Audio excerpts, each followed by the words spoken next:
Welcome everybody here to the top 5 plays of the week from Esports U Clutch Key, helping to bring you those top plays. So let's get things started. In Valorant, it's the Loyola Maryland Greyhounds taking on the Army West Point Black Knights, taken to map number 1 on Icebox, and the Greyhounds winning the pistol round, so it's looking good for them to go up 10-4. But with the Marshal, it's MIB Police from the Black Knights on the case. At the same time, but that opportunity won't be afforded. D-Sung, though, could turn this into a rifle, potentially more. MIB Police from the Raptors doing work with the Marshal and might even present a greater threat. Jumping down with the turn into a right-click hero. A Marshal in hand, and MIB Police secures a 4K. Force round be damned. A heroic play from MIB Police, but it would be the Black Knights taking Icebox and winning the series 2-0. Let's go to Rocket League with the St. Lawrence Saints and the Bengals of Buffalo State. Down by 1 in game number 3, and the Bengals are looking for that equalizer in the final minute of the game. Luckily, Jesco decides that, yeah, overtime is probably a good thing going into the last minute. It's hard in order to even think about getting an insurance goal here. Oh boy, it does feel like SLU as well, just trying to play survival mode. No, maybe they're thriving instead. A good bouncer from Elmo Fingers does get past one defender. Turks moving this across the width of the field. The pinch, finding the midfield here. Good catch from Jesco, putting a shot on target as well. Jesco! Overtime, it would go in game number 3, and actually the Saints would win overtime, but as for the series, it would be all Buffalo State taking the dub 4-1. Overwatch 2 action with the Great Danes of Albany and the Spartans of UNC Greensboro. Third map on Havana, and the Great Danes want to cap first point in just under a minute. But Magix has a trick up their sleeve, and in fact, they might have more than one. Out of here, they want to get that kill, and they're doing it. Jesse, they are doing it. Now Magix is back on the field. Lobs Nick's head, oh my god! Showing Volks in the business end of that too. The payload is still being contested, and it's all, oh my. Not only is Magix won a sniper, but the Spartans had a one of their own in the form of a broom, as the Spartans would go on to win the series 3-0. To League of Legends, where the Polar Bears of Ohio Northern take on the Dukes of James Madison. 12th minute in game number 2, and the Polar Bears want their second dragon. On the Kiana, though, Shomi is about to show us what robbery on the Rift looks like. Great rotation onto this. They got the first dragon. They are likely to pick up the second here, and the Shomi can somehow make this work. Well, they're trying, and over the wall, they got a ward and said snipe. And the steal! The steal from Shomi said you only... Dragon stolen, and even with the kill lead, the Polar Bears also got that stolen away. In the end, Dukes would come out with the dub 2-0. Let's head to Overwatch 2 action with the Aggies of Utah State taking on the Rams of Colorado State. Down a map on Nepal, and the Rams need to make some sort of comeback to force map 3. Well, a crazy team fight leads up to why Death Trap lives up to the tag. You're going to be in a great position. This Dragon Strike might be able to create some separation, but Cass is just taking heads. Cass rolls ahead of the finish right now. There's the Terror Search. Is he going to find anything is the question. Immortality View having to be used. This Death Trap finds a triple. Oh my goodness. Death Trap finds a fourth. He's going to find the team kill. It's now the Rams would force map number 3, but the Aggies were too strong for the rest of the contest, and the Utah State Aggies get the sweep 3-0. To Summoner's Rift in League, where the Aztecs of San Diego State take on the Spartans of San Jose State. Game 1 and all the advantages to the Aztecs 30 minutes in, and Devour on the Caitlyn makes sure it stays that way to march to the base. Half health. Actually, with the Chaos Storm dropped as well, that might be the goal.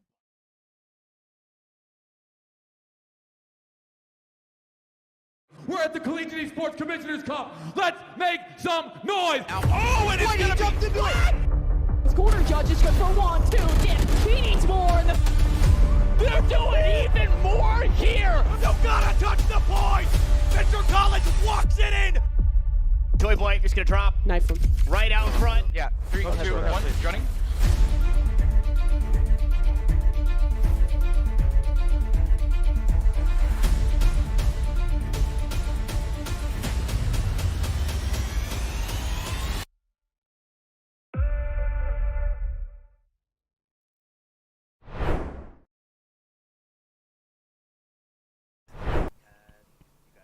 Hello everybody, and of course welcome into Esports U2. My name is Visionary One, and alongside me tonight is the amazing Chad Lances. How are you doing tonight, brother?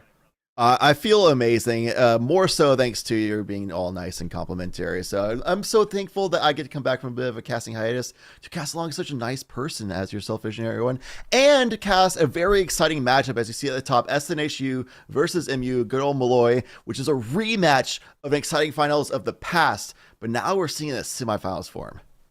Yeah, it's just one of those things to where, you get that essentially that other side of the bracket, the 2-3 matchup, ending up here and culminating here. Obviously, the other side of the bracket is going to be decided today as well. And we're going to be able to bring you that final for the ECC next week. But we're going to be focused on this matchup today. And obviously, these two faced off in the regular season, went in favor of SNHU 2-0. They played Pearl and Haven. So those are two very different maps, right? With Pearl kind of being a little bit more lurky. There's a giant mid presence that you have to cover. Rotations are extremely long versus Haven. Obviously short, obviously 3 sites. Pearl was a lot closer than Haven was, but today with the maps, Chad Lancis, we have something a little bit different coming up. Yeah, I believe we're going to be seeing those come up on screen. First map was Ascent actually ended up being banned. So yeah, we have Icebox and Fracture taken away. The picks are actually Lotus and Haven. Interestingly enough, that Molloy went with Lotus, a 3-lane map similar to Haven is, and they already lost SNHU on Haven.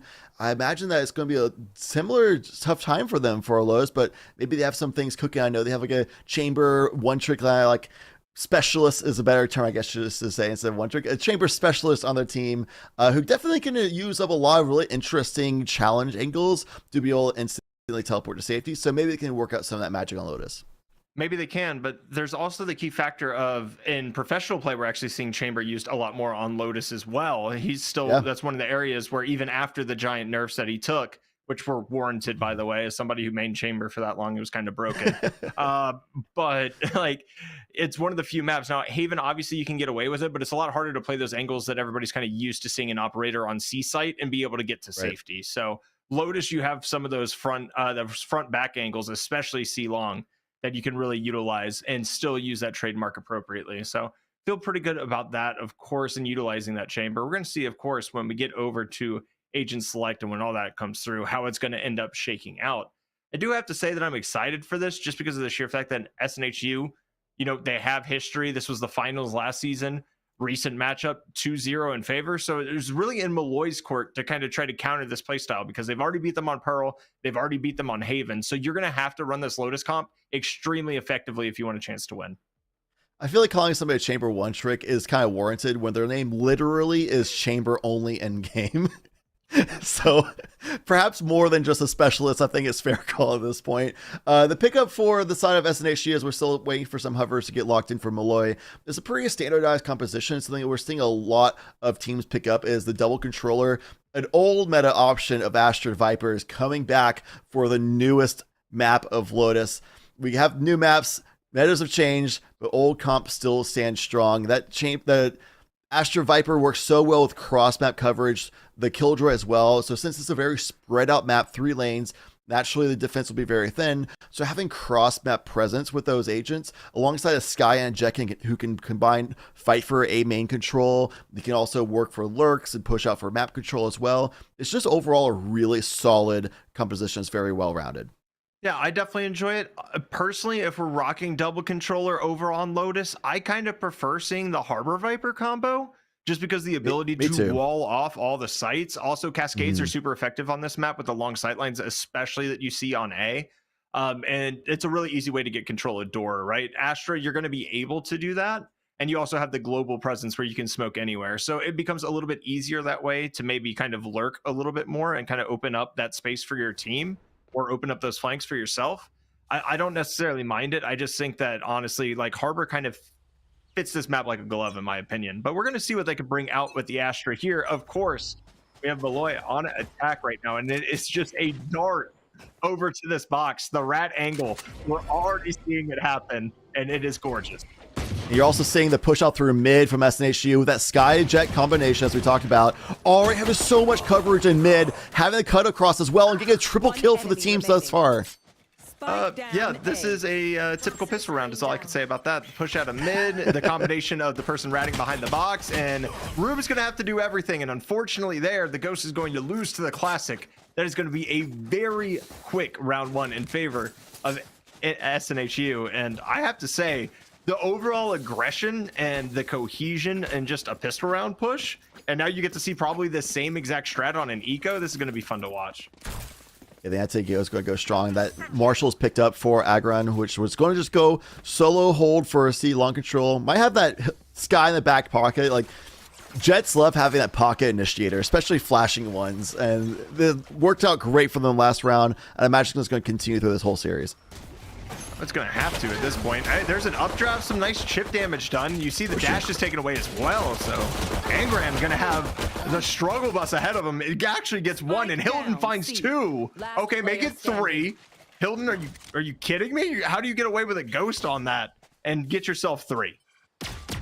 Yeah, and the final fight is coming in right now from Bliss. Has that stunned up as well from Hilton, who definitely was the MVP of that round. And the confidence, the aggression, and honestly a little bit of arrogance from SNHU saying, yeah, we're just going to go ahead and take this fight anyway. It's just two of us and probably the whole team, but we're going to push forward to mountain instead of escaping to sea.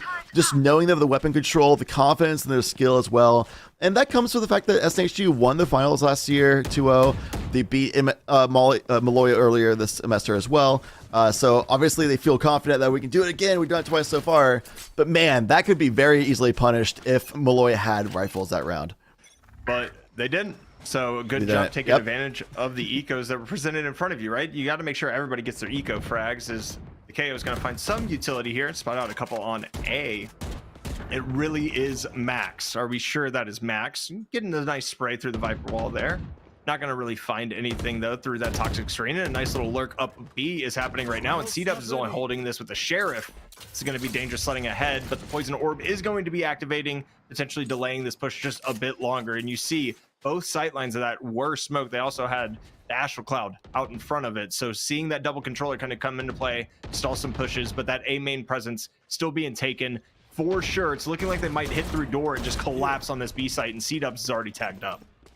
Yeah, that push out from Astra from C long, it gives so much knowledge to SNHU, realizing, okay, we just have 4 people strong on the side of the map. The rotation to C, though, is actually such a great call, realizing nobody's giving us resistance. We won't just plant on B and then be completely surrounded by SNHU. Pushing through a C site should give them a lot better post-play opportunity. Plus, these cutoffs working out pretty well, at least getting a 1-for-1 trade. You get the 1-for-1, but Peachy's going to be able to find 2. Wow. Peachy finds 2 with the Bulldog, potentially 3 here. Doing work, and now this spike hasn't even gone down yet. Chamberlain and Larry are going to do right there, so it's still going to be dangerous. They just slowly back out, trying not to make any noise. Chambers sliding back out. Going to win the gunfight against Angran, though, and now it's a 2v1. 10 seconds left to plant. The plant is going to be secured on backside, and it's going to be up to Peachy now in a 1v2 to try to get both of these angles cleared. And it's going to be very difficult on this C site with the differing elevations, the differing perspectives, and Chambers going to be able to pick up 3 this round.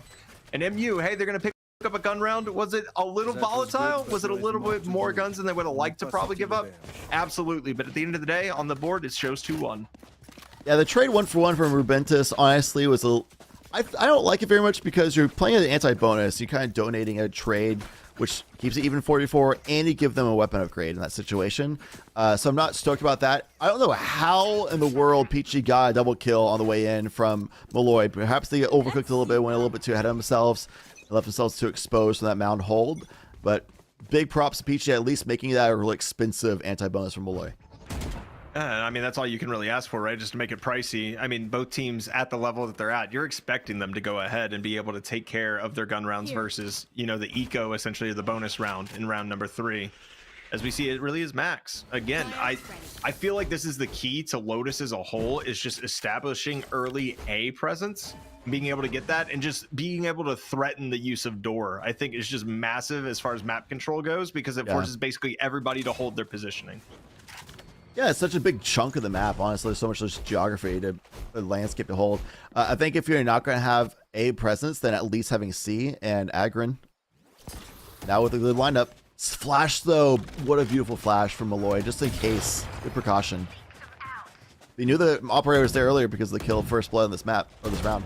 Yeah, man, I mean, you can never be too careful with an operator, right? I mean, one body shot takes you down. It's definitely not worth the swing right there. Molly coming out, little crossfire coming from both sides. The smoke is going to come out, however, so it's going to be blocked off for now, as Angran now going to have this angle available as Rubentus looking for some information, not going to find it. The knife, the 0 point, actually gets shot out as well, as almost everybody's made it into this B site. But you're going to get collapsed, and Angram's going to find one. C-Dubs finds another tie with 2 on site, and that is a quick cleanup right there. And just a great showing of the map control that SNHU and the patience that they have to be able to sit on their sites, not allow the rotates to come through, and to show enough presence to kind of funnel everybody towards B, because it's really easy to hit a door when you're in trouble.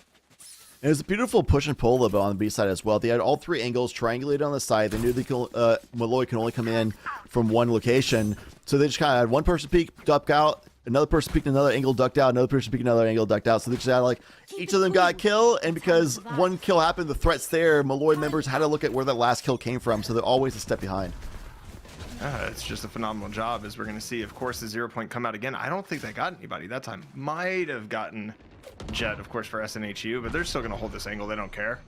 As that is your job on A site. And look at the presence through door right now. Although the nice guiding light's going to come in and delay that push just a little bit, but it's always hard to win these operator fights up close. But Agram's going to do it anyway. Yeah, this go round is not going well for Molloy whatsoever. I don't even know if they're going to get a single kill from this, because Agran and Hilton are still dominating while working together on a part of the map. Oh, I had to do it to him, I guess. That's just rude, a message. Rude. Sometimes about sending a message. That's just, honestly, that's just getting bullied, right? Like that's how I feel like whenever I play a breach in a match, and I'm just like, okay, I'm stunned. Okay, I'm flashed twice. Okay, I'm dead. That's great. That's great. Like Skydog right there. Of course, the guiding light coming out as well, and SNHU just continues to dominate. But it's really this dynamic duo of Hilton and Agran that are just putting so much pressure on whatever site they play together, and they're doing a good job of rotating the sites as well. Right, like they're not just playing A, they're not just playing the default operator angle. They're like, hey, we're gonna play C, we're gonna play A. I'm just ready for them to play B and push out of the middle like they did on Pistol again.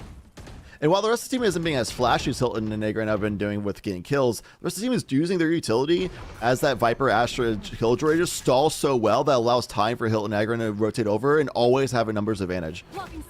Yeah, they have a numbers advantage here as well, but they're all in tree. You're gonna see that poison orb come out as well if they activate this. Nice look by Chamber Only. Yeah, I know. Chamber Only actually gets a pick on Hilton, so the top frag is removed in the door. Everybody's collapsing out of this right now. And I mean, you see SNHU with B site completely open right now. You see that aggressive space is being taken on C, but they're gonna have to retreat to it because it's an operator, and you don't want to be pushing angles that you can't clear out, as Peachy is gonna get timing diff so hard right here if this smoke goes down. No, Peachy actually finds a frag, and C-Dubs found one on the site as well. The plant goes down. Shots missed by Peachy, but there's gonna be 2 here. They're gonna find the kills as this collapse and this retake attempt happens right now, and it's just over. Agran pops the Blade Storm, secures the round. Yeah, I'm not stoked. I like the lurk from Chamber Only, but I'm not stoked about continuing to push through without destroying the turret, because the turret clarifies, okay, Chamber Only went across, but then never came back across. So obviously it's going to be on a spine. C-Dubs, super hyper aware of it, barely looks around the corner and shoots and kills Chamber Only through that corner of the wall when the operator in their hands, the Tour de Force from Chamber Only, did not find the target themselves. So it's a little bit of a overheat in that situation there. But I will say, as this timeout comes through for Molloy, which I think is a very good time to take a timeout, things not going going their way, it's a little bit of a tough composition to work out for them. They have to use a lot of lurking options because of the chamber. Naturally on this map, chamber has to be a lurker. That's the only way you can really find success. So it really feels like Molloy needs to use that Omen to try to get control over C main or A main, and then from there just utilizing the Jet, Sage, KO trio to either push another site or push through the site that Omen's on, push the site that Chamber's on, but really need to have like Chamber Omen lurking from 2 of the 3 sites, while the rest of the team either pushes with one of them or separated to keep the defense of SNHU spread apart. The problem also is part of the reason why we see these compositions so often. SNHU combination, they don't have to be everyone on that site. They can use that turret to be able to spot check for them. They can use a lot of utility from across the map to still find success and support each other, make it feel like more people on that site than there really are. And that's the biggest thing for me, just looking at the compositions in general. If you had to just like blind taste test this and not even tell me who's on the opposing teams, who's going to be successful just based on the comp, I would tell you it's SNHU, literally just Yep, because the same. information that they're able to gain without having to peek anything. You have the guiding light, you have Lose the pressure, turret, and you have a ton of pressure over here on the B site, and everybody's having to back out. And it's literally just because the Viper's Pit gets popped before the KO ultimate is used right there. So, I mean, it's just, you canceled nothing. You lost all that map space, and now you have to regroup and decide what you're going to hit again. And again, it is no lurk coming out, as that's a magnificent guiding light. I'm going to have to steal that location right there, coming from Waterfall, able to throw it over the top. That information is going to be found that there's currently 2 on C site, though, as they're just continuing to kind of press forward here as C-dubs, just taking advantage of the little space he's afforded in the Viper's Pit.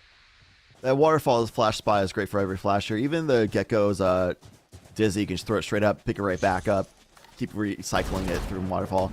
I will say this pressure from aggro, having this control with the operator in hand, it's going to be a problem. Oh, switch to Vandal, sorry. It doesn't have operator anymore. Whoa! They gave Peachy the off? That is something. Also, 2 Guardian kills, also something for sure. It really is. Wait, what? It's 3 with the Guardian. The res is going to come through. And now it's a 3v1. Ty has to get the value here. One's going to fall. You got to remember, Rubensis has 100 health. Right now, Sage on 5 HP. Going to be at 35 by the time this is over. So not even going to be able to handle a Vandal bullet. You still have to get the plant down. You're taking too much time. Get the plant down. 7, 6, 5. It's ticking down. KJ's going to be coming from heaven. The plant is finally going to go. But right now, this is essentially almost a 1v1 because Ty has full shields. Oh, this wall is not good. You rotate right around it. It's a little shallow. Just tucked away into a tree. Nothing to flash. Not good for Killjoy to really clear us out. So it's going to have to be a really good spray transfer situation. Good flick. Out. Good job with the turret just to get a little distraction. One enemy remaining. Is there an opportunity? No, It's no. not half. It's not half. Going for the knife. Yeah. It's. Is there time? You see Ty. I don't think there's time. No time here. Effective enough delay, but 0.62 is going to show on the clock. I just wanted to give Ty that moment of breath that we would all be taking. Right there is, he's just swinging violently, and then somehow Rubentis just burned his entire magazine of a Vandal trying to somehow spray down the turret. the counter strikes weren't working appropriately, so yeah, Molloy gonna get another round here. I don't know if it's the complete platonic ideal, but Agran has an operator again. We're gonna see, of course, their presence back on the C side. It seems to be another stack. I almost want to see Molloy default a bit more and try to get more information on the map, but when you have this presence on C, it's almost like a complete no-go. Yeah, they completely giving up C control yet again, so SNHU will know, okay, we can just go ahead and full hold A site, and we can all just pinch B if we need to later on. Just the Viper spot checking wins the fight against Chamber only, realizing the composition from Molloy succeeds only with lurks, so they're completely on lurk watch. Good diligence by SNHU. Yeah, I mean, it's a good site take right here, but nobody is cleared out in this little cubby yet, leaving Peachy just kind of here. The plant's going to go down. Is Peachy going to try to swing the plant? And it really is Max finding one right there, getting a gun for themselves as well on this eco. That is massive. As Ty, tough sledding ahead, looking like a double swing is going to happen. There's 1 kill, there's 2 for Ty. Sheesh. He says double swing, don't care. Bring more people at me. That is beautiful. The lockdown going to be used as well. This is going to be a little bit difficult to deal with, but Bliss is going to find one of their own, be able to get back and heal. So we're now straggling into a 3v2 retake scenario.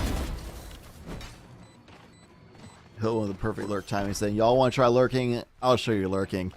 Finishes off the round. It's going to be 6-2 for SNHU. Definitely seem to be ahead of the curve for the macro here. Completely reading what Molloy needs to do with their team composition. It's just rough because I feel like this composition you have to frag out, right? You either have to frag out or you have to get so much value out of the 0 point every single time you throw it with KO. It just, you have to know kind of where the default is. You definitely want to know where Hilton and Agran are, right? Like that's the key point to me right there. And so without discovering that, there's a little bit of hesitancy, and you see them just continue to group up towards sites. No one's really willing to take those 1v1 fights. Now, do they have a good read on the fact that Agran is not on the C site? Yes. Does it matter because Hilton is here? I'm not sure yet. Really is Max up to bat. Players stepped up the past 2 rounds and really needs to do so if the other team's going to find more success. Chamber only, though, just sending it. Does not care about it. No Nanostorm says, hold my beer, I'm going in. Or perhaps Apple Juice, I don't know how old he is. He is collegiate. May not be 21, I don't know. Yeah, you know, it just all depends on if you're a freshman or if you're a senior, right? That's literally it. So, but yeah, we'll just call it Gatorade, right? Hold my Gatorade. Gatorade, yeah. Hold my water. They're professional athletes, right?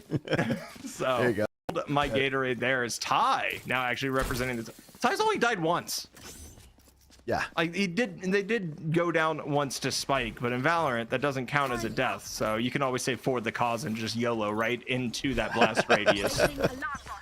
I just, it seems like Molloy is kind of just second guessing themselves at this point, and almost like running it down just because they're being extremely aggressive onto these sites, right? Oh, not a single bullet hits, man. No, like you got to find some value out of that. There's no dash available. You know that they're going to be somewhere peeking over there, and that's a great spray coming through for C-Dubs. He's going to get popped as well, but now you're now collapsed on A side again, and looking from the lurk. Ty coming from behind. So if you try to rotate out of this, you're going into somebody who is so far 12-1. Yeah, it's a little bit of a tough spot for Killjoy to hold everybody, but because Rubentus gets a kill, the rest of the team kind of turns back, and they're like back and forth. They seem to be not sure where they want to go right now. They keep going back and forth in A lobby. Yeah, and obviously no idea that the lurk is actually there behind them as well. So this is just going to be more and more difficult as time burns off the clock. Now there is still a minute left. There's time that they can work with as, you know, they find the value onto Hilton with that 0 point finally, but they've only spotted one. They don't know where the rest of this team is. And here is Ty, says hello, but Bliss shuts them down. That lurk was providing so much value, and look at the from the shadows coming out. It's on C. Just preemptively, as Abraham is going to take one out right there, and Hilton is aware. This is going to be tough sledding ahead right here. 2v3, make that a 1v3. No plant going down just yet, as Rubentus has to swing 14 angles at once just to make sure he can stay alive.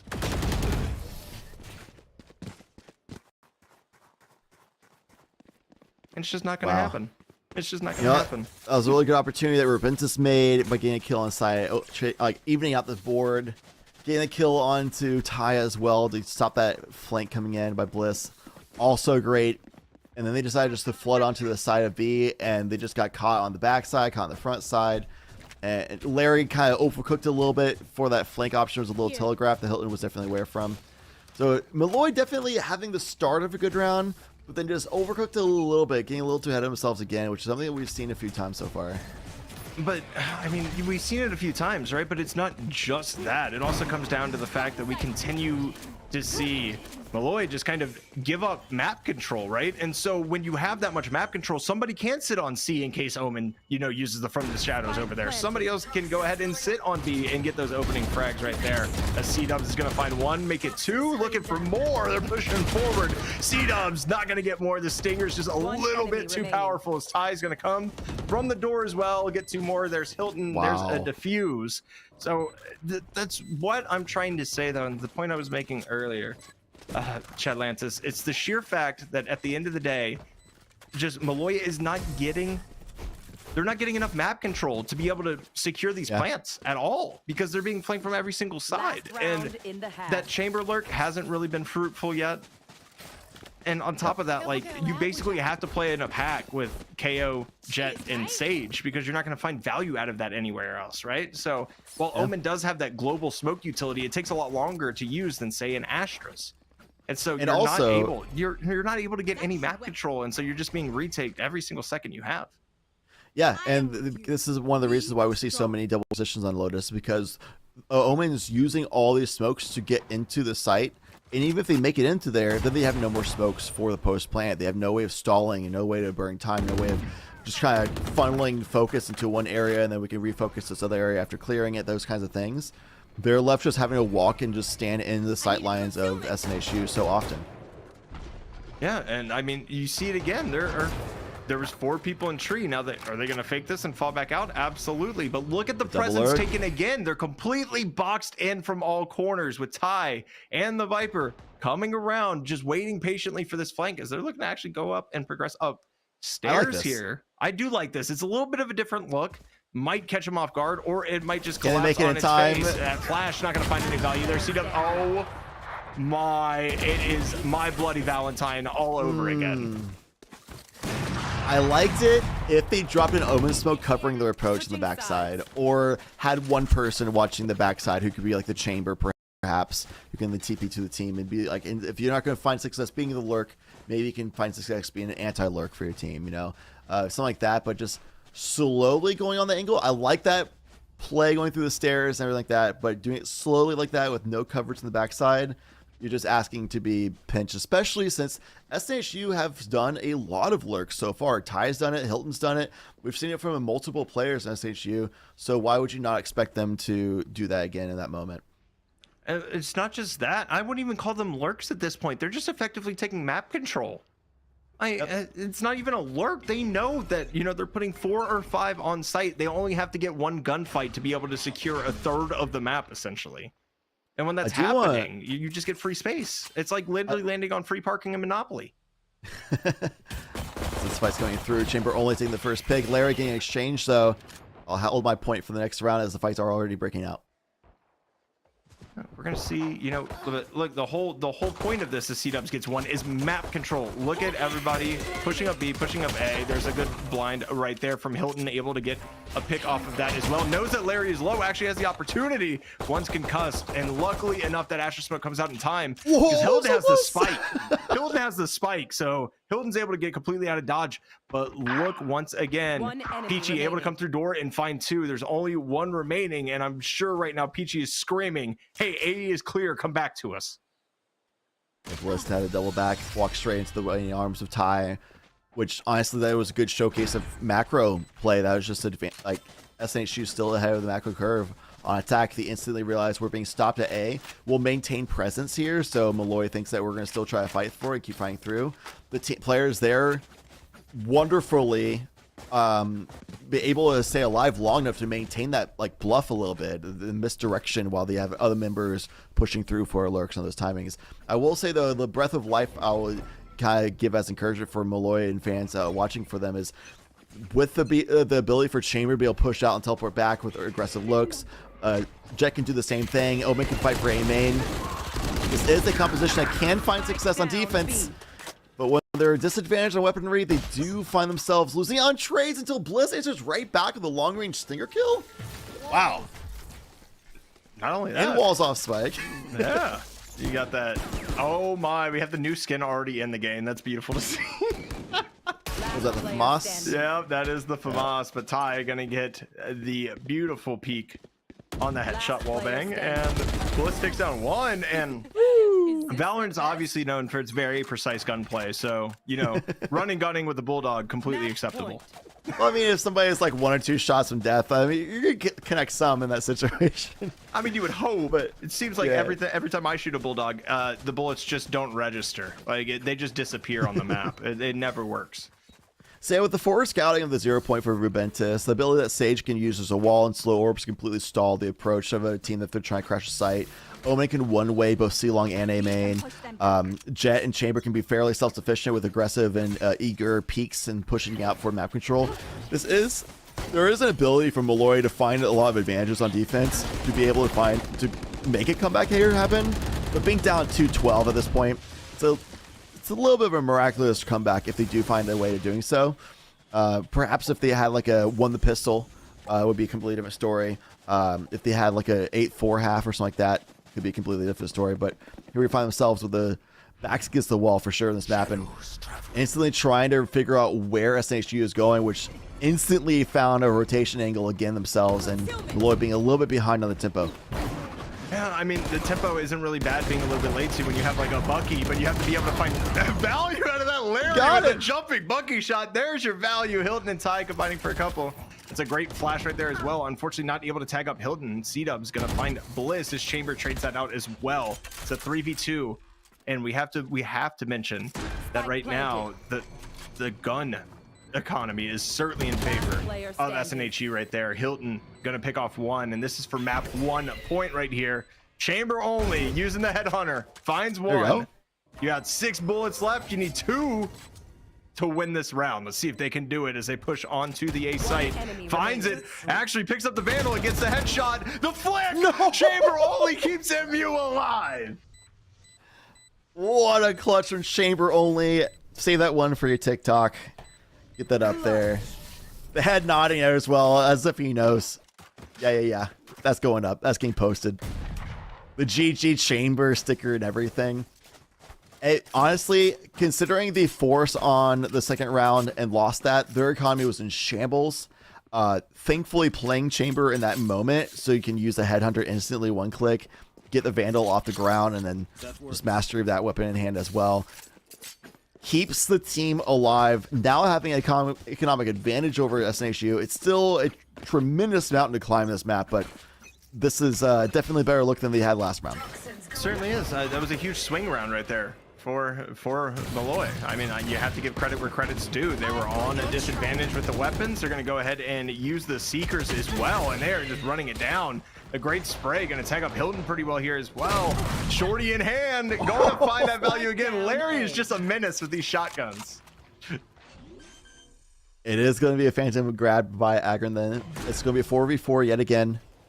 And last time, SNHU gave up a lot of 1v1s against Chamber only. Maybe a little bit of hubris getting ahead of themselves, that situation. Will they do a better job working together for these fights in the post plant? I think they will. If Looks Chamber like only it. goes ahead and drops on this one, though, it's going to be rough. As Bliss finds another headshot. Peachy just kind of sitting back here, waiting to see if they can find some value on somebody just lurking up a little bit too far. That's a great job right there by Viper, just sitting there. Oh, and you're going to get the gravity well as well coming in. But the wall. It's just a stinger. Enemy remaining. Oh, Peachy. My ult's ready. not like this. Got to target a star. One more. Attackers. That'll do it. Come on now. They're so close.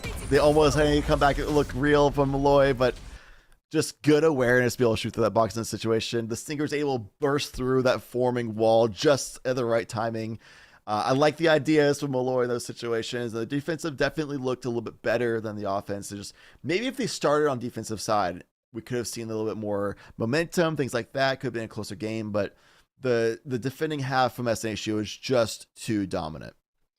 I mean, it was. And again, it all kind of goes back to having that global smoke presence like you talked about. Like, it's so important to have map control on a map that is as wide, that takes as long to rotate as Lotus does. And you kind of saw that map control being taken way too efficiently by SNHU. And I mean, you kind of just giving that up because they didn't have that Sentinel for flank watch, really. I mean, you ran a Sage, you ran a Chamber, and Chamber's trademark has been nerfed into the ground to the point where you're not really able to watch flank and push anything at the same time, especially on a map as wide as Lotus. So, you know, maybe you're right. If they started on defense, it definitely looked a lot better. I love the idea for the wall there. Just, 17 bullets from a Stinger is going to break it. And then the Sheriff, one of the most penetration heavy guns in the game, finds the value. It's just all around great play by SNHU.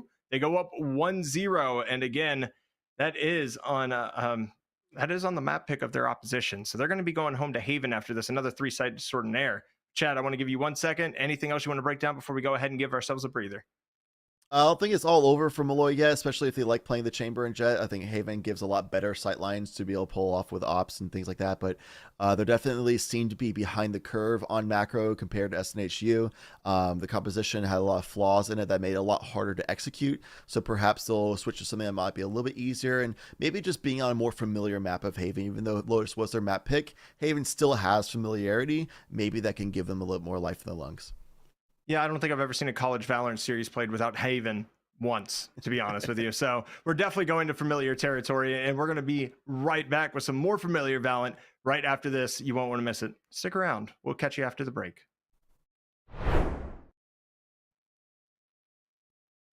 Going to be enough off the outset. Goku shut down in the back line, and it's all falling apart for this fight that San Jose chose to take. The ADCs are all together. Piao picked up a kill on the backside. Tabula Rasa's surviving forever. Eventually, the Aztecs would go on to win game number 1, but something clicks in the Spartans, and San Jose would win the series 2-1. To Valorant with Andromeda taking on the University of Houston Scarlet team. Map number 2 on Fracture, and Andromeda wants to push A site, but Binko is sitting around the corner, and even with little to no utility, Bingo just finds a way to make heads roll. 1-for-1 trade, make it 1-for-2 as Slorth takes down Altier, trying to trade for Orchid. Bingo now trapped in a corner. They're shooting out the Prowlers, and there's not a lot of places that Bingo can go, but now only Slorth being the one peeking. Oh! Bingo! What was that? Bingo calls bingo on the ace, and it would be Houston who calls game on Fracture as they win the series 2-0. To come through, it's just playing aimbot. And that's it from Top Plays of the Week from Esports U. Thanks for watching, everybody, and until next time, this is Clutch Key signing off.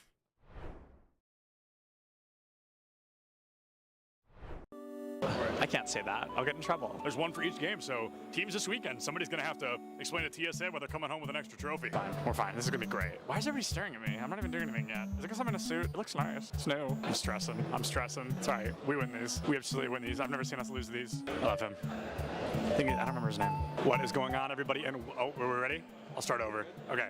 What's going on, everybody? We are here at the Collegiate Esports Commissioners Cup 2022 in Atlanta, Georgia. The players are just now entering the arena for day one. A lot of them had the opportunity to be here yesterday to get jerseys, to get familiar with the area, and to get to know one another. But today, the friendly gloves have to come off, and they are all here. Earlier, I was talking to the mannequin. When they didn't have anything else set up, I could see it from all the way down there, and I thought it was a person. And I stood there for like 5 minutes, and I was like, why is he standing like that? And I thought it was like a smooth criminal. I thought somebody was giving us like a Michael Jackson impression, and then it was a mannequin. I was really embarrassed to admit that. Oh my God, that's a lot of people. Hold on, let's go over this window. Let's go over this window. It just keeps going. There's so many people outside. There are so many people outside. We're gonna interview people when they come in. I don't really want to go outside. It looks like it's gonna rain, and this suit is new. So, oh, there's Doc Haskell. Hi, Doc. How are you? He brings a full notebook with him and like writes notes down. It was pretty insane. He had it yesterday. He's gonna be coming through this metal detector right here. I don't know his name though, but I recognize his hair. Jen. You're Jen. All right, we're gonna interview Jen, who's supporting Kennesaw. I'm gonna ask you like a couple of very simple questions. Okay. Are we ready? All right, great. College. I really like Georgia College's color scheme. It's just red, white, and blue, I think, but I think they did it in a really clever way. Mineral area wearing hoodies, even though it is 75 degrees outside here in Atlanta, Georgia. Absolute legends. If only Nick could hear you. Nick, come back. If he's over 100 feet away, he can't. You were whispering something, and he started smiling. I'm like, are you whispering? Oh yeah, because he's got his headphone in if we're close enough. But bless you. Gesundheit. Gesundheit again. You're welcome. I'm gonna go find him. Oh, there he is. Oh my. Oh, okay. Real stuff is starting. Real stuff. Competitive integrity needs to be upheld. We gotta get out of here. Yeah, I don't want to get in trouble. I get really embarrassed when I get yelled at. 30 is okay. Wow, it's not 10:30 yet. It's only barely 10. Woo! All right, it's gonna be a long. Hey, what's up? Surprise interview. Join me over here. We have a cool backdrop.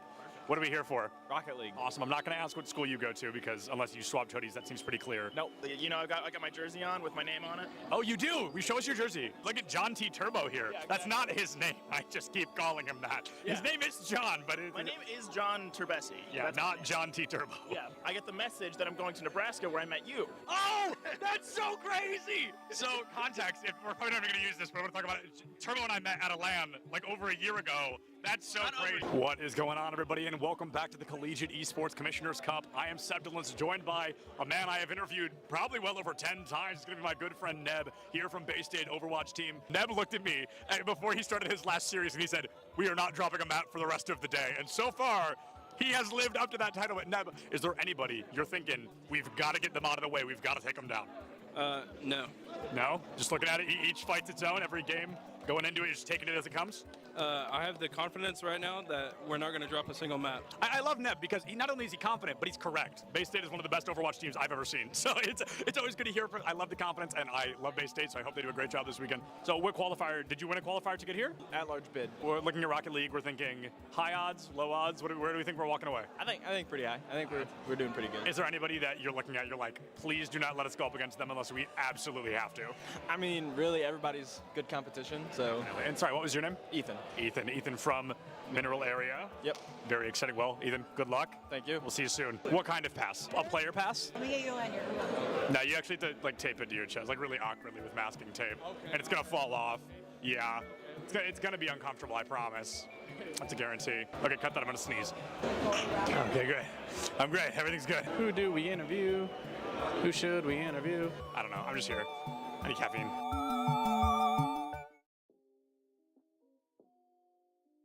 What is going on, everybody, and welcome to the ECC Top Plays of the Week. I am Septilence, and I'm super excited.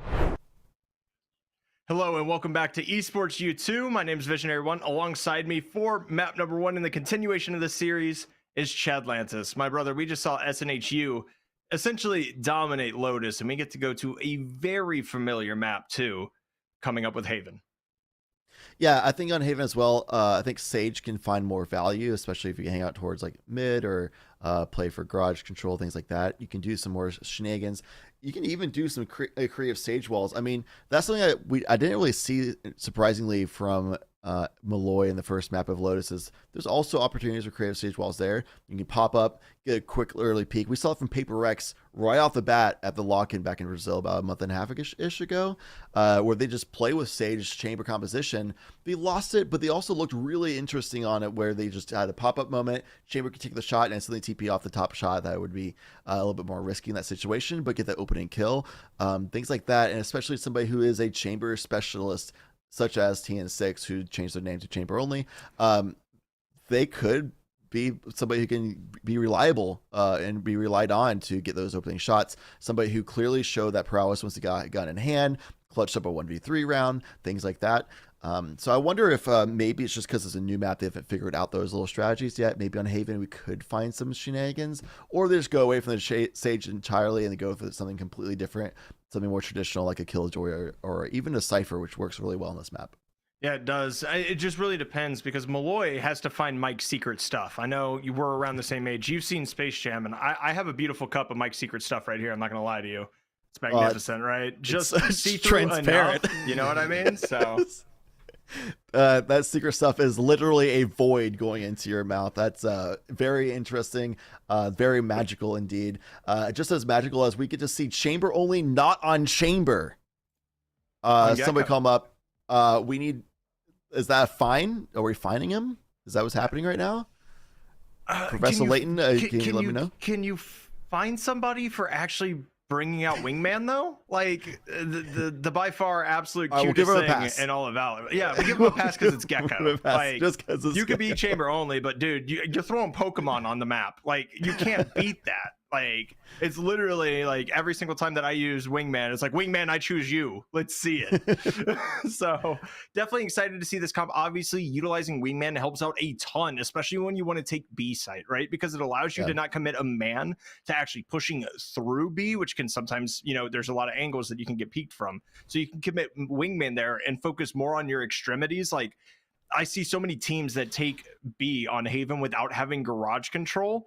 And that is one of the vital parts of being able to hold that site, is actually having that control over garage. So with Wingman, you can actually commit a man to doing that right after you send Wingman to go plant. So I do think that's ideal. Of course, they're starting out here on defense. So we're going to see a lot of Dizzy. We're going to see a lot of Mosh.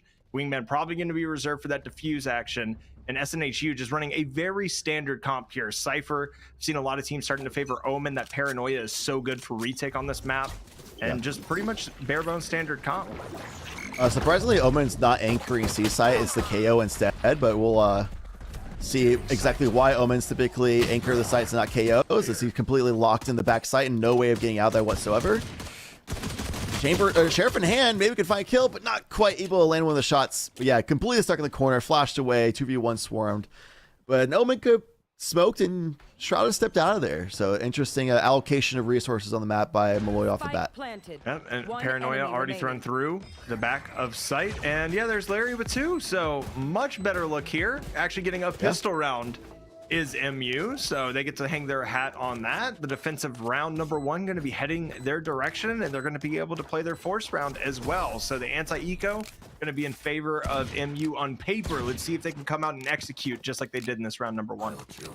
Yeah, well, I focus on the whole Chamber versus Omen thing because that's where the spike was. Everywhere else on the map, Molloy was just coming out on top. They were just winning gunfights, taking advantage situations as far as numbers go, and getting at least trades for each other, if not straight up 1 kills for nothing. So great job by all of Molloy map wide. We'll see how they do for the anti-eco, which I imagine they should look pretty well on it. I'm interested to see how well Hilton goes for lurks, considering Hilton was good on anti-lurk and Lotus, but otherwise was generally playing to support Agron, but won't be able to do that very effectively on the Cypher. See how well the Breach can do instead. Yeah, and I mean, Breach, it has the util to bully just about anybody that's coming through. And Bliss, check their PC. This isn't functioning normally. They're finding two through the smoke, but C-Dubs actually able to find one. You mentioned that Breach alert coming through, and Ty gonna find another one. This might be danger. Guns. A couple of guns recovered as well. I mean, C-Dubs on a sliver of HP, but I don't really think that matters. I mean, you get the plant down here, you get a couple guns off of it. I think that's a win. Is C-Dubs, I think, is the only one with a weapon currently, just due to the fact that the Marshal's not going to be good for a retake situation. But Ty, again, going to swing out. Chamber only going to find one on the Gecko. Here's the swing from Rubentus. It is going to be secured. Is it costly? Yes, but at this point, I really think Molloy has to take any round that they can get. They have to start to build that lead, because we've seen how SNHU can kind of just swing everything, and Rubentus with a little bit of BM here, hitting the gritty. The gritty. They just want us to get what we want. Wingman defusing. Nope. All good. I get it. They're shopping for weapons. That was like a... Weapons were all over the place, so they want to make sure they find the best ones to save into the next round. It's 2 Spectres is what they'll grab. And also getting the way towards that Land Shark as well. If they can get that up, Chamber only using that ultimate from the get-go would be able to get a lot of free information for scouting, bring it right back to you, or execute on the enemies and then just kill them while they're detained. Like, such a strong ultimate to have, especially early on in the game. I mean, it certainly is, and you see it's going to be an eco in full force. A couple sheriffs, a classic, and a couple specters. So obviously expecting to drop this round. It's a great job of trigger discipline just not pulling that out. So aggressive. Yeah, it's extremely aggressive, but hey, might as well take some action here. You're on an eco. Larry's gonna find the trade and the spike down on the ground towards the C site. This is beautiful right now, but look how much space has been gained on A. The rotation is possible, but you're gonna have to fight through 3 members of this team, and they're all going towards window right now. Last player standing.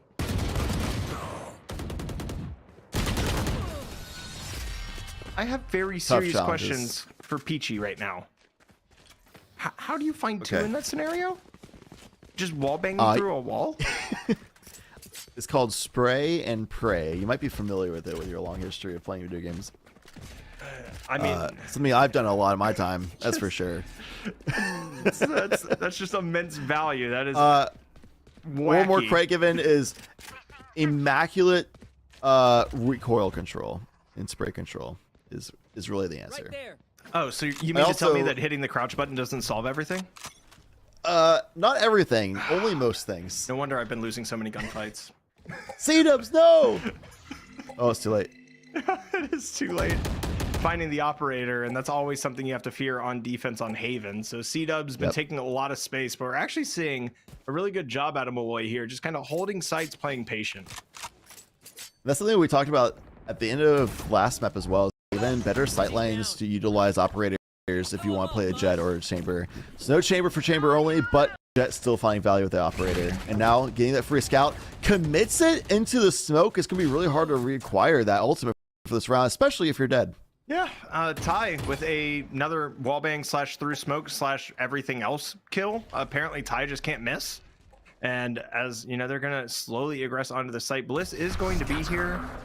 Not going to be able to find much out of it, and that's a huge from the shadows as well to scope out the C site. Sees that it's free, a little bit of chip damage done as well, and the plant's definitely going to drop here for SNHU. It's going to be a 4v4 retake, and there is the neural theft coming out as well. So everybody's been spotted. Agran knows where the defense is coming from, and this is going to be massive right there.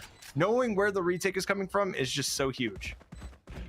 Yeah, allows you to completely set up, and they're completely trying to pinch and challenge the player with an operator in hand who just shorties him in the face. Instead, hits him on the way out. And this actually is going so wrong, but Hilton able to answer right back. Makes this a winnable situation. Ogren as well, and Ty not going to be done the way Peachy did. Getting revenge for the fallen comrade. 6 HP, but plenty. 5 more than you need. 6 more than they needed.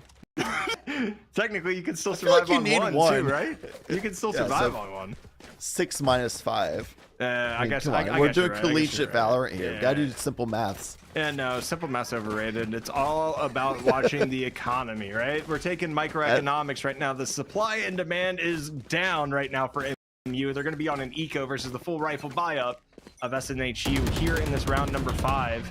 The door spam coming out as well. And look at this aggression once again. The eco aggression is something that we've seen out of MU multiple times. But the fact of the matter is, when you're going to be running this strat, you have to be able to trade. The Blade Storm getting popped. Max finding 3. That's the value there. C-Dub's going to find 1 in mid, but Chamber only with a Sheriff. This is where he thrives. They're trying to cover these guns as well as SNHU. They know all the Vandals and rifles are here. Came down to a 1v1. It couldn't quite finish the fight. But honestly, for an eco round, that's almost as good as you'd like. Obviously, getting the win is what you'd like. But I also really love that they all fought for the orb for Max as well. Just getting that Blaze Storm online, clearly stepped up with it. I love the confidence in Max being able to pull off the Blaze Storm kills. The triple kill is huge. That situation. If Chamber could just barely get a rifle that situation, maybe it could have been a different round.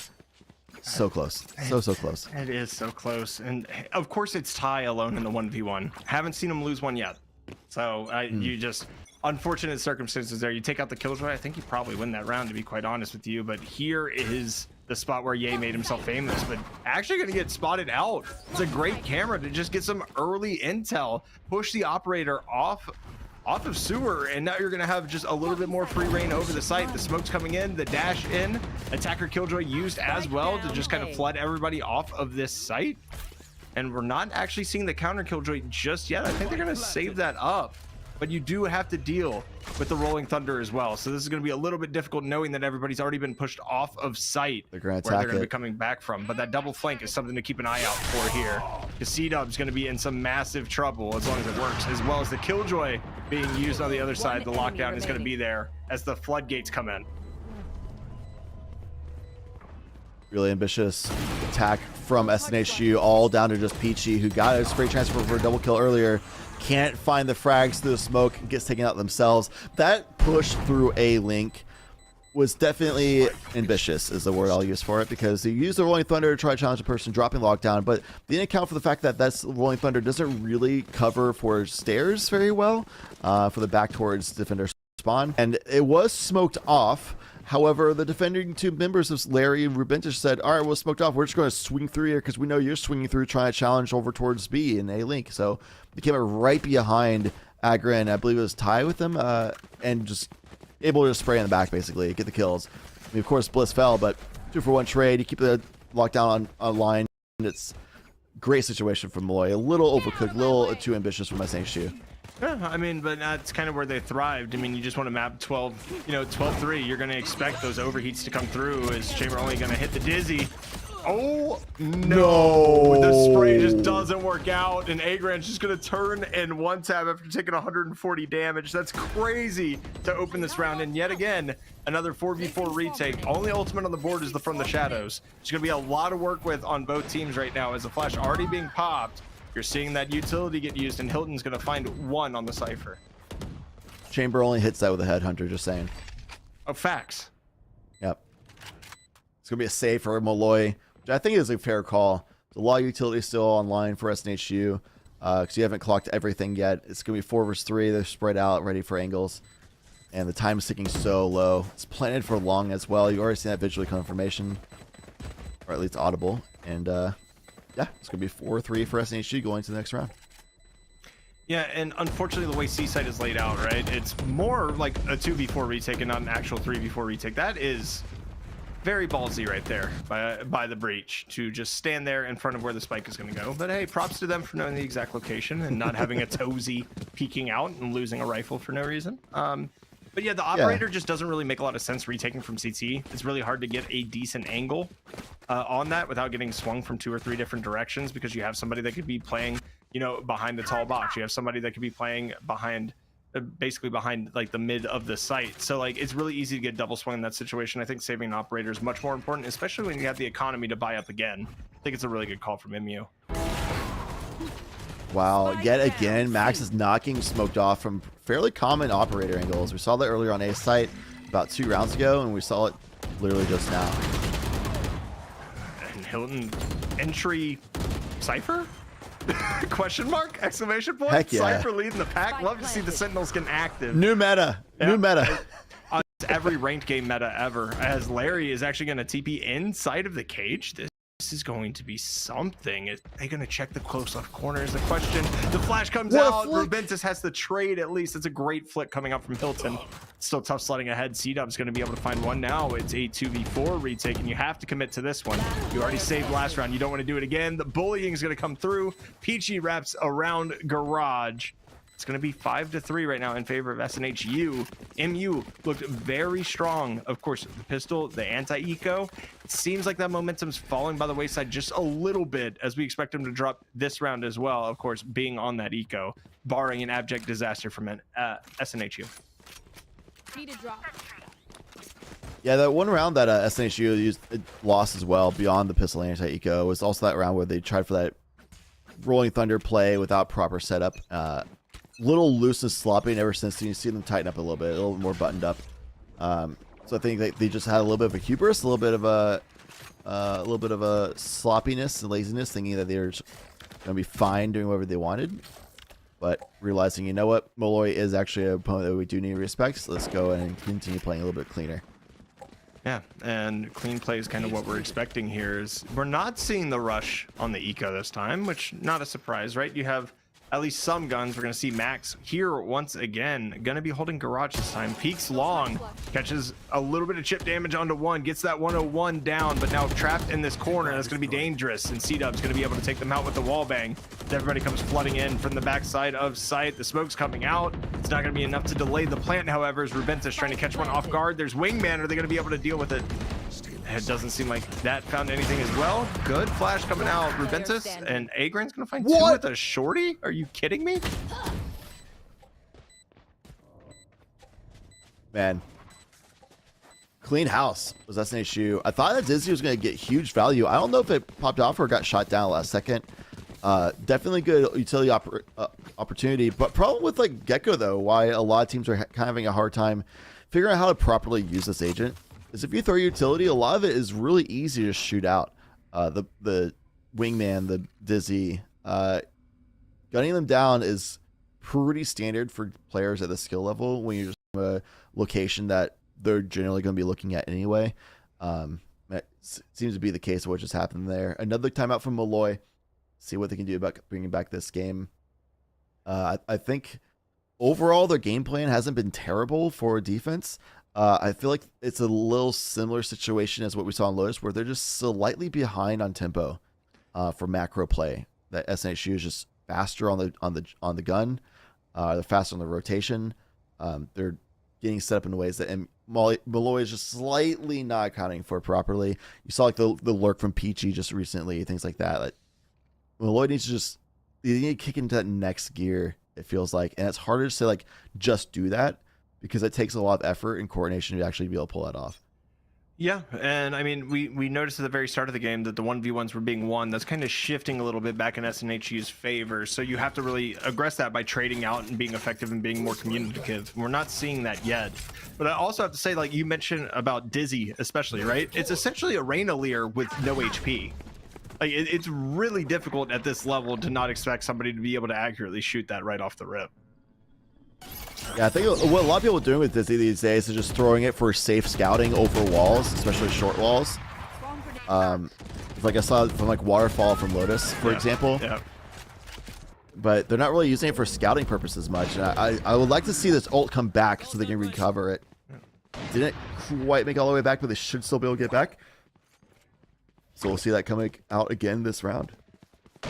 Certainly will. One of the great strengths of Gecko, honestly, having an ultimate more than once in a round is insane.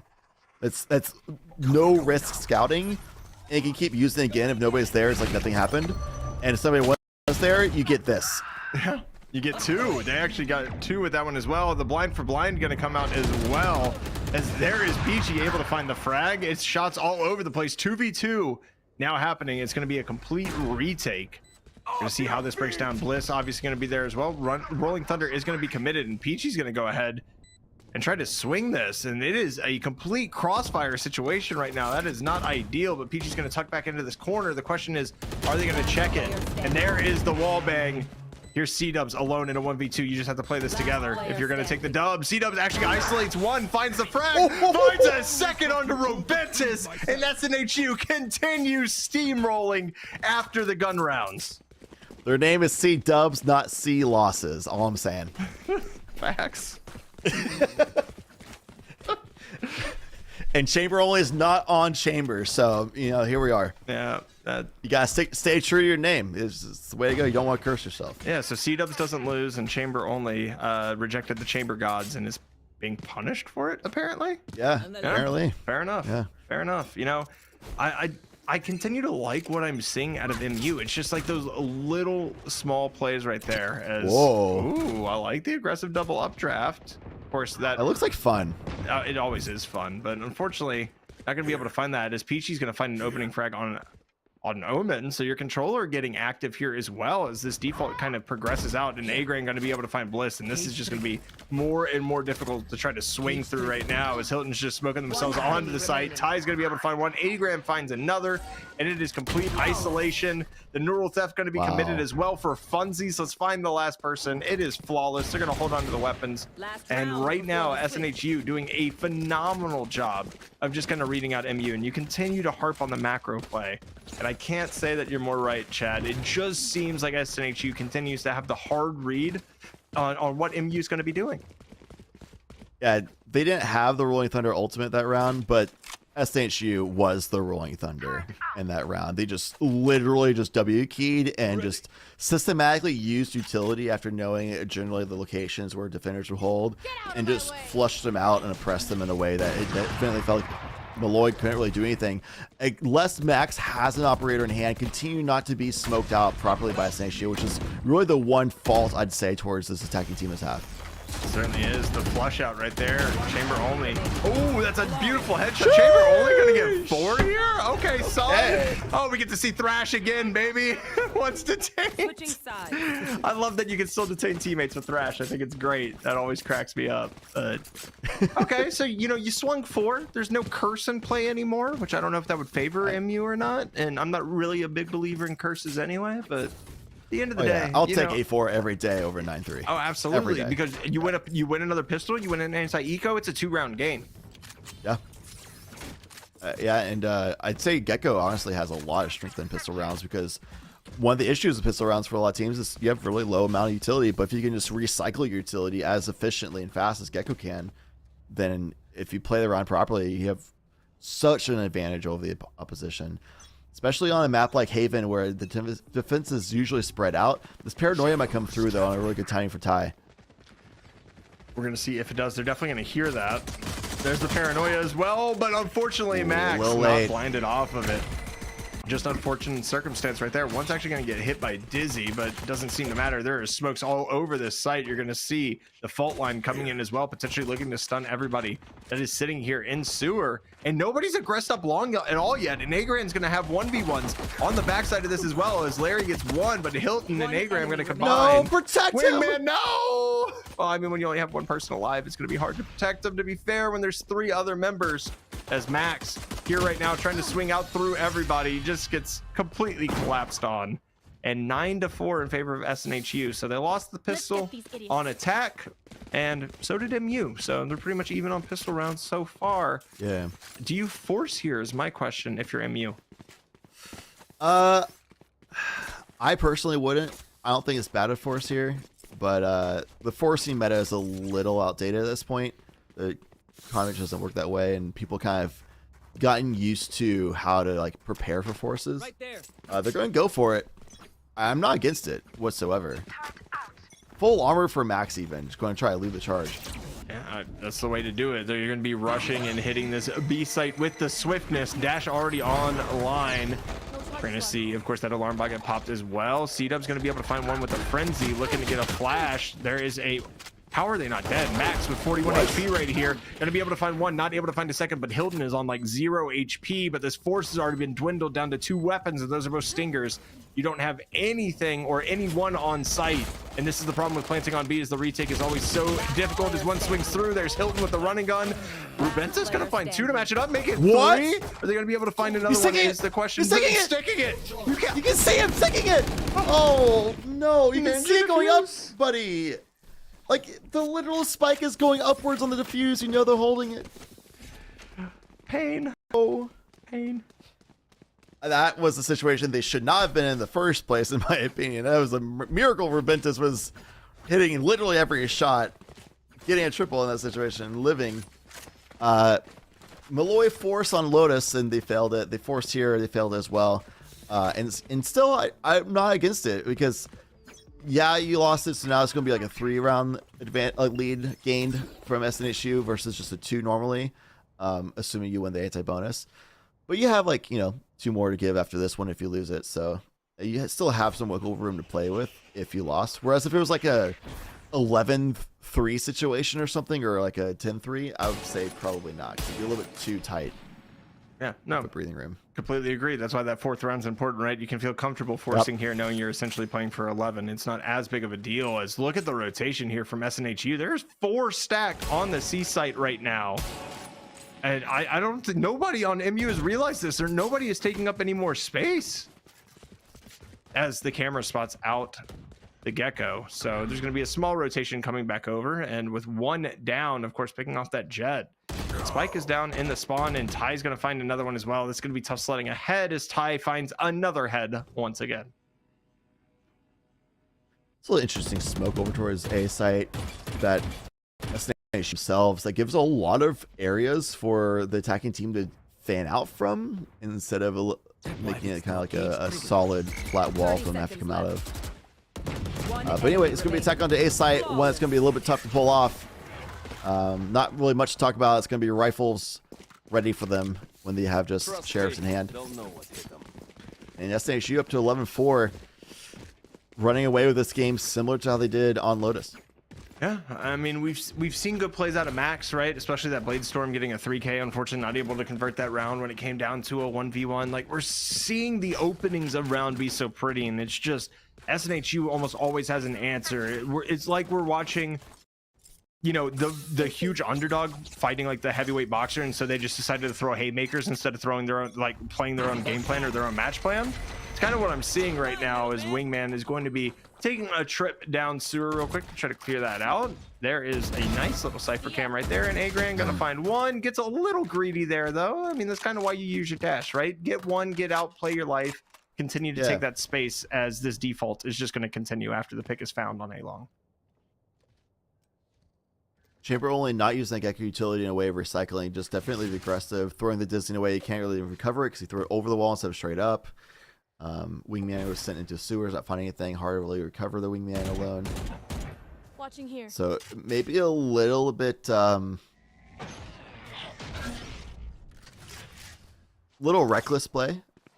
Not the cleanest. Trade 1 for 1 though, because Agran kind of did the same thing, which we saw them do on a C lobby like almost right off the bat. Round 2 of Lotus, player who is definitely willing to push forward and take the more risky plays to get higher risk, higher reward scenarios. That flash is going to connect. Nano Swarm's going to be popped, and there's Beachy. Going to get triple swung off of that at least. Doing the same thing. Spike is going to be dropped. 3v3 here. I mean, that is a one and done angle though. You're not expecting to get any more out of that. So luckily enough for them, although no smokes remaining, but Max going to be able to start finding some utility out of his gun here. Finds a frag, sends it down to a 3v2. This gun round looking like it's in favor of MU. They're going to have to do some work to secure this. We've seen these retakes, even the 2-person retakes from SNHU, be deadly. Whew. No smokes from SNHU, so it's going to be a little bit hard for them to actually win this post-plant situation. Turk on is good. No more free peeking for Molloy. Fault line coming out would be huge. One enemy remaining. Would be. It would be, but it didn't.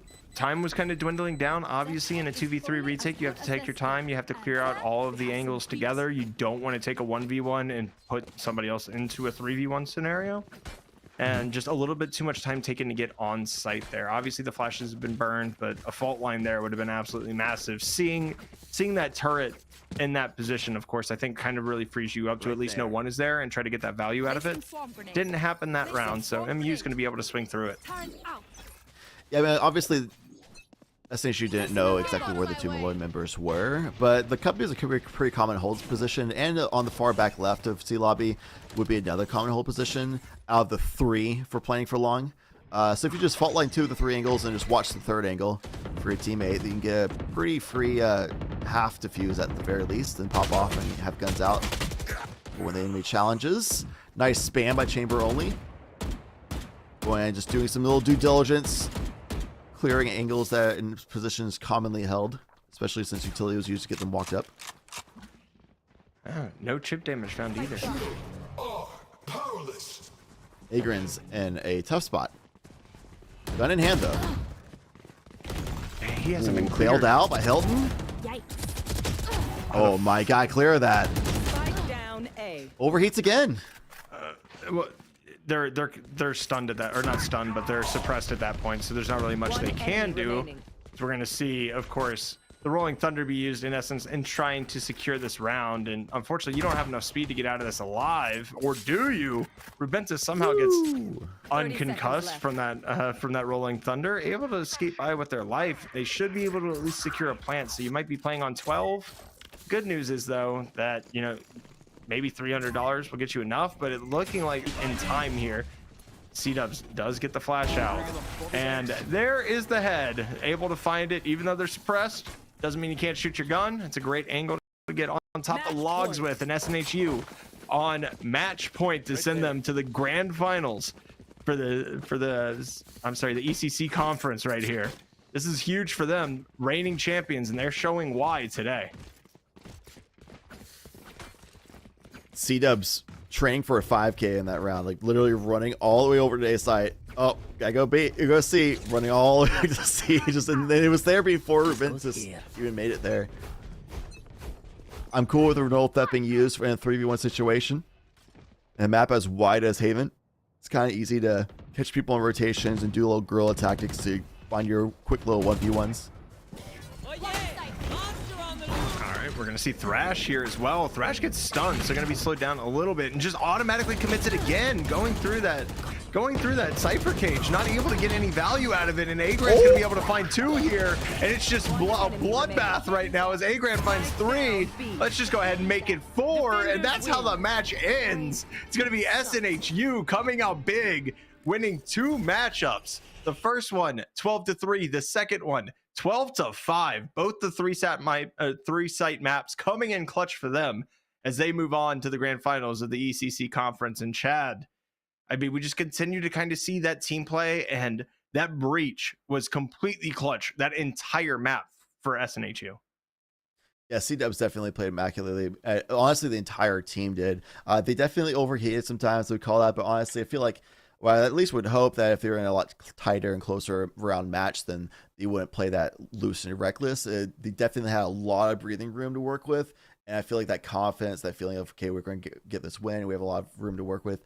They just go for bigger highlight moments for themselves, a little bit of TikTok action or something, who knows. But definitely when matches were close, especially when we saw them lose that one round on the attacking side where they went for the Rolling Thunder, play fast and loose. Oh, we lost, and now this is a little bit of a closer match. You saw them button up a lot, played a lot more clean, and destroyed the next following few rounds. And then we had the lead again. Then we saw like Agran and Peachy go for like a little more overheating plays again. Honestly, that was really the only like thing I could say about their attack is that, but then also just not smoking off operator lines sometimes. But like, man, were they clean otherwise. Like that was a really good map. And honestly, a lot of it was just them being ahead of the tempo. The 3-lane maps, 3-site maps, I should say, just really good at pushing polling, rotations, and also reading the opponent of Molloy, knowing where Molloy's trying to go to, and almost always being there ready for Molloy, no matter where Molloy tried going. Yeah, it was just right space at the right time, and it was more opportunity equals success more so than luck. I think the key point for me, for SNHU, for both of these maps was how effectively they took map control. Whenever they saw pockets where nobody was or there was no utility covering everything, they were instantly into those parts of the map and just applying pressure and kind of collapsing on Molloy. And it's really hard to win games in a tactical shooter like Valorant or any tactical shooter when you are getting pinched from multiple sides, especially when you're dealing with 3 sites on the availability to plant versus 2, and cutting off 2/3 of the map and not allowing rotates out of it. It's just massive, honestly. And I want to say it's probably the thing that impressed me the most about SNHU today was just their ability to take map control and find that space without having to get traded, without having to worry about anything else. They weren't too aggressive with it until they actually found one. And yeah, maybe they would have stayed a little bit too long, but they did a phenomenal job, really, of just kind of going through and just systematically controlling maps into their favor. And I guess it's a testament in why they were the champion last semester and why it's trending that way this semester as well.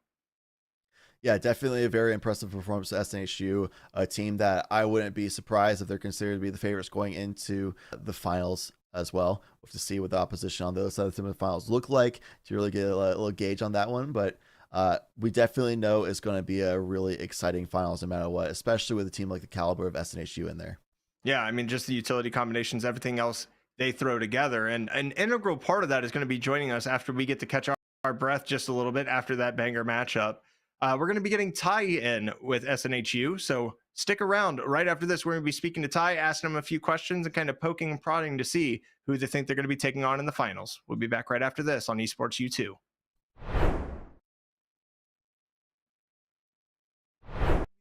can see all of the great moments we are getting out of collegiate esports. One of my favorite things about these seasons is as they go on, as the years continue to pass, the skill ceiling just gets higher and higher, and the teams get better and better. Starting things off in week 1 and 2, these teams came out the gate swinging. Let's take a look at what they were ready to bring out in these early weeks. Valorant is a game all about risk versus reward, and Sin from NYIT wanted to show us just how much he was willing to risk to get that great reward of a round win. Force to pop off, maybe get a little bit more sniper play, but these direct tight angles make it tough. You have Axeris that actually gets a wall bang headshot onto Prime. Oh, that timing on the paranoia works so well. Yo, give it up for the util, bro. Sin's gonna pick up 3 into the site. It's a lurk on its way from the chamber, but unless you're gonna spam through this box, you're not getting anything done, and Panda won't even let him get that far. Super Smash Bros. Ultimate is a game that can be decided in milliseconds, and Waka, one of the best players from SUNY Canton A Squad, wanted to show us just what they can do with only a second and a single stock on the board. Cena, sledge option gonna be charging for Smash going a little early. They're not quite getting what you want. Drop shield after first hit of Pink, getting hit by the kick. High percent. There is the stun into Claw. That Claw could have been charged for a lot longer. Oh my goodness, that's a forwarder into stage with the stage spike and then upping immediately after. What a sick.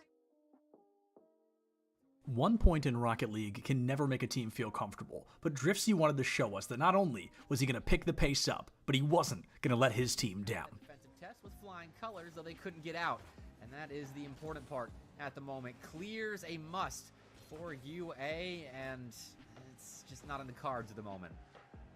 Dripsy! Dripsy connects off the backboard! What a shot! I watched it unfold slowly! You stopped speaking at just the right moment.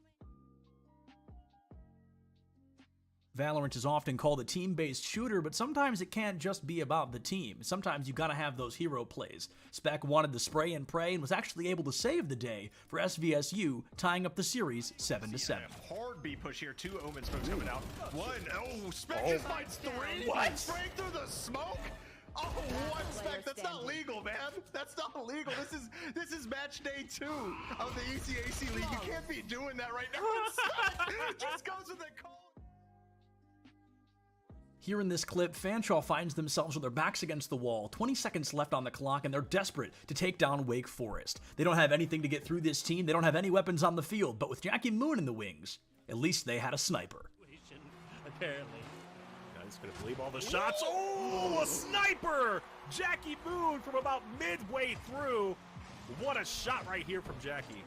Wow, good eye sniper. Yes, sir. Jackie Moon puts us on the right side. A little bit more to the left. This one would have been... Here in this clip, we're going to get a great moment from a Pac-Man, and as a Pac-Man player, I was super excited to see it. We're going to hear a lot of praise from our commentators giving Mosey those compliments of choosing Snake against Pac-Man, a great counter pick. They were super excited to see a Snake on the field, but even without their blessing, Trollery does not yield. Approach, but like you said, he's trying to play this safe because losing a stock right now for Concord would be really bad, and, well, a little bit of commentator's curse there. We kind of willed that one into existence. Oh, man. Oh my goodness! What? Now I know what you're thinking. Oh, Septilence, how could that be all we got from weeks number 1 and 2? Please tell me there's more. If you like what you saw, you've got to go check out ECAC Esports on all social media platforms. Please see what they're bringing to the table. It is great collegiate esports week after week. On the bright side, folks, this is just the beginning. We've got the whole rest of what is guaranteed to be a great season ahead of us. Thank you so much for joining me for this recap, and I'll see you on the next one.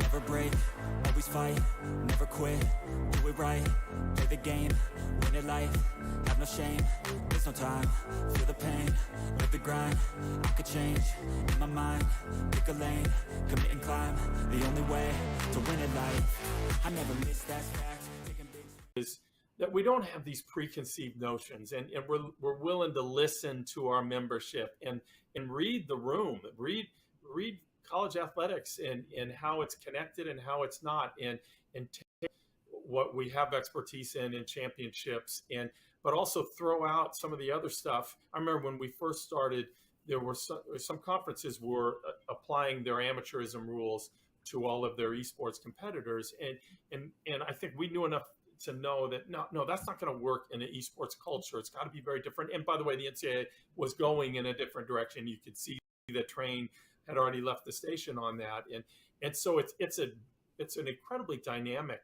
area and ever changing, and will continue to change. And just as we didn't know when we started what it's going to be looking like, I think similarly we still don't know what it's going to be in another 5 years. I know enough to know that all of us are still going to have a thriving esports program that's doing a real good service for our members and for our competitors. But we still don't know necessarily what some of that is going to look like, and that's pretty cool about it all. Let me ask you this, because you all are used to dealing with your athletic directors, and each of them are dealing with what's in front of them in their athletic departments.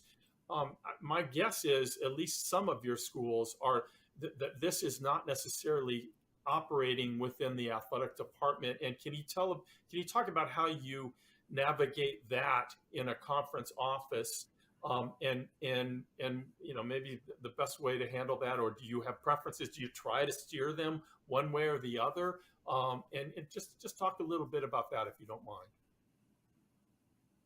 Sure. The majority of our schools are not under the athletics umbrella.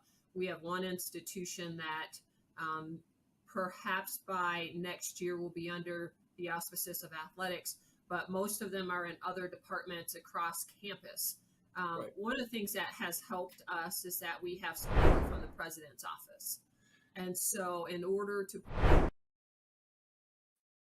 Esports U2, my name is Visionary One. Joining alongside me for this entire night has been Chad Lantis. Chad, it's been an absolute pleasure, but it's going to be even more of a pleasure when we get to talk with Ty, of course, of the Victors SNHU. Ty, how are you doing tonight, brother? Doing great. Feels good after that win. I'm certainly sure it does, honestly. I mean, it was a dominating performance. I mean, 13-2 and 13-5. You must feel pretty good coming out of that. Were you surprised by the Lotus pick at all? I mean, not really. I feel like we played Lotus quite a bit. I think in ECC, especially. So it was fine. I mean, we were pretty confident coming into it. Definitely show the confidence. A lot of times y'all would push out through, I saw Hilton going on with Agren, going out through a C main, things like that, while the rest of you on the core three of controllers and sentinels would just hold opposite side of the map so you can delay and stop the other team from pushing through. It definitely seemed like you all had an edge on the macro and reads on it. Was Molloy kind of just playing into your expectations the way that you kind of predicted, or just happenstance being ahead of them? What was it about this match that just had you all ahead of the curve so often? I mean, no, we try to prepare quite a bit, especially for the normal season and VAL. So, I mean, we practice like 5 to 6 times a week. Our coach helps us out a lot. So we're kind of just like prepared for anything. I feel like at this point. So I mean, it felt like a pretty standard game, nothing we haven't really seen before, and yeah, we were just having fun. Gotcha. Speaking of preparations, what kind of things do you do on going into game day to look as good a form as you did today? I mean, came in, dominated to a situation. Is it special like snacks you have available? Is it all water? Is it exercise? What are you doing before the matches start? I mean, we don't really want to overthink it, so we'll just treat it as a normal day. I mean, we have a warm-up scrim right before every match, and other than that, it's pretty standard. I mean, nothing out of the ordinary. And I mean, nothing out of the ordinary. It kind of proves that y'all just take everything seriously. You don't over or undervalue any opponent you come against. You just treat it like it's a game of Valorant, and it showed up well today. I have to ask you as well, obviously, finals coming up next week. Who do you have going, or who would you prefer to go against in this final on the other side of the bracket? I'm not really sure if we have any preference. I mean, like I said, it's just strictly business over here, so we're just going into it, playing our game, and hopefully we can win. I'm really excited. Yeah, it would be back-to-back championships for you guys, so I don't think there's any reason not to be excited, Ty. But I'm going to give you this time to go ahead and give any shout-outs that you want to go ahead. If anybody was watching at home, any of the audience, mom, dad, girlfriend, anything like that, go ahead and let the people know that you love them, and we'll let you go ahead and finish up your night. All right. It's funny you think I have a girlfriend, by the way. I just want to shout out just the boys on the team. They're all great. We're all really good friends. I love playing with them. It's always a fun time. I want to shout out our coach, Sutan, for always being there for us, helping us out when we have issues. He'll just talk to us. He'll let us all know what's going on, mistakes we're making, and yeah, he's a lot of help. So.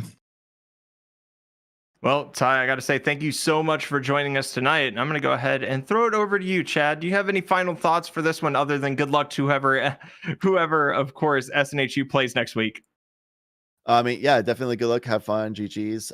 Definitely defending champions going back into the finals, looking to repeat. Ty wasn't on the roster last time, and now with Ty in the roster, looking incredibly more dominant. So I'm definitely looking at y'all as being the favorites going into that final match.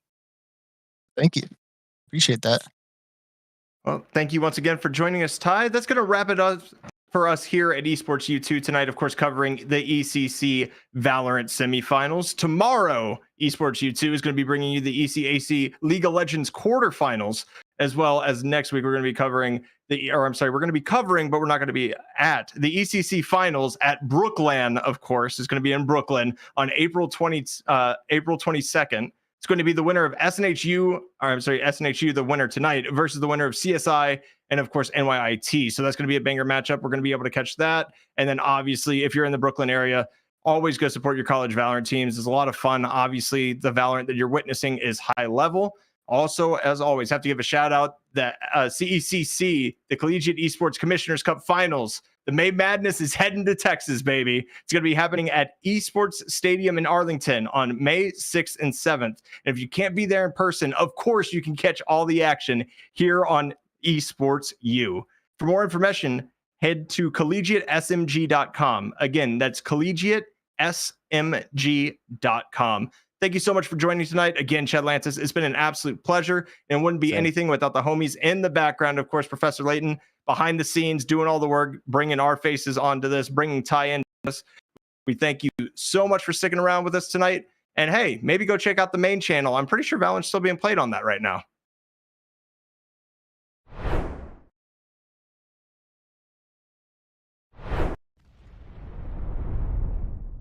The Collegiate Esports Commissioners Cup. Let's make some noise. Oh, and it's gonna be into it. Corner judges go for 1, 2, yeah. He needs more. They're doing even more here. You gotta touch the point. Mr. College walks it in. Toy Blank is gonna drop. Knife him. Right out in front. Yeah. 3, 2, 1. Running.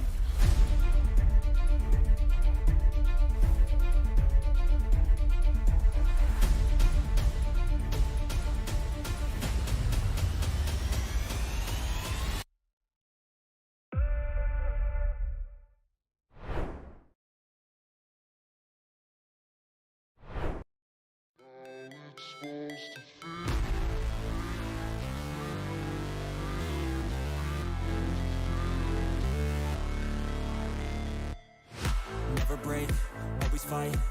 quit, do it right, play the game, win it life, have no shame, there's no time, feel the pain, live the grind, I could change, in my mind, pick a lane, commit and climb, the only way to win it life, I never miss, that's fact, taking big.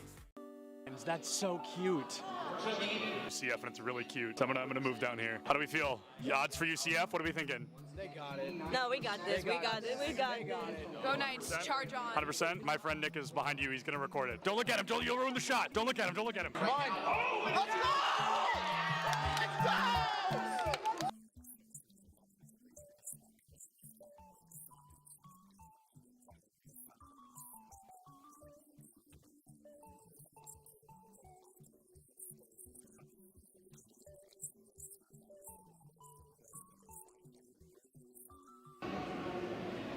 My smile's probably really creepy. I was just being weird. Oh, I love being in the shadows, though. Big shout out to the shadows. We could interview Dilly just because I think he's handsome. Are you supposed to hear?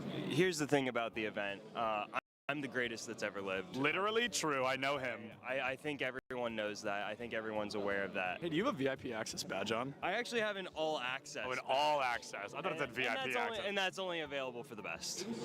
That's true. He's right. That's a main stage TO right there. If this goes live, I'm suing everybody. It's all right. A video of me, the first clip is me saying, don't put that in. And then it was the first, cut the cameras. Oh, you're recording already? Great. So this is this is Bay State versus UCF. I believe something that we saw yesterday on day one of the tournament, but instead we're going to have that run back here. I think they're fighting for a spot in Grand Finals. Anarchy, one of the best Greninja players in the United States, currently struggling against a Terry. Terry notorious for that DLC privilege, being a very strong character with some very strong abilities. Greninja, not so much, considered one of the weaker characters in the game. A Falco player, one of the best in the United States, and he just got spiked by a Terry. Same Terry that took out Anarchy literally minutes ago. UCF still up by 2 stocks. This guy is looking to rip this team apart single-handedly. That is, I mean, nuts, to say the very least. Absolutely absurd. That was a disgusting spike. I cannot believe that happened. Will you hold the microphone so I can sign this? Sorry. For context, he's got a fan. He's actually signing something. He's so excited. What was it like to not hear my voice for 2 minutes? For 30 seconds, maybe. What was it like? Probably bliss. I was signing a mouse pad, which is really cool. I've never done that before. Nobody's ever asked me for a signature, so I'm going to start blushing, but I'm really excited about that. And then he wants a picture. Can you take a picture of us? I said, is it bad? She went, no. I'm going to go ahead and take that as a yes.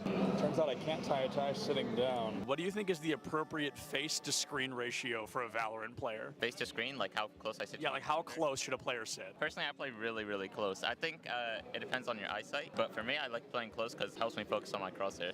Is the value of sitting close, the crosshair being the only thing in your line of sight? Yeah, that's pretty much the main benefit of it. It's so funny how close some of these guys sit. Oh my goodness. What do you think is the healthy face-to-screen distance for a Valorant player? I think it's all kind of personal preference. I guess I would consider myself like pretty close when I play because I like to like zone in on my crosshair. It is the second person to say that. It's all about the crosshair. And then what's up with the horizontal keyboard? Like it just kind of fits like the form when I'm close to monitor. Like I don't know, it might sound cringy, but I like to like be one with my gun. You know? No, bro, I feel it. I feel it absolutely.